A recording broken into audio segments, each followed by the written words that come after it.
మనుషులను కూడా చంపే స్థితికి వచ్చేసినాయి, ఆవుల్ని పశువుల్ని చంపే స్థితికి వచ్చేసినాయి. ఈ ఏనుగుల్ని కట్టడి చేయకపోతే 1000 మూట్లు 2000 మూట్లు పండిస్తా ఉన్న చెనిక్కాయ పంట అసలు పండించడమే లేదు, వరి పంట పండించడం లేదు, అసలు కూరగాయ పంటలు ఏవి పండించడం లేదు, అన్నిటిని స్టాప్ చేసేసినారు.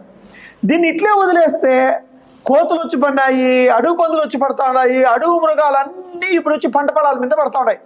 అది ముందు ఒక 20 ఏళ్ళ ముందర 30 ఏళ్ళ ముందర లేదు, కానీ ఇప్పుడు పడతా ఉన్నాయంటే వాటికి ఆకలి బాధ భరించలేకుండా ఉండాలి. మన ప్రభుత్వాలు ప్రజలకి ఎటువంటి విధంగా పాలనకి మనం ఏమైతే అమౌంట్ కేటాయిస్తామో అదే పనిగా మనం వచ్చేసి ఫారెస్ట్ కూడా కొన్ని ఫండ్స్ అనేది ఉన్నది.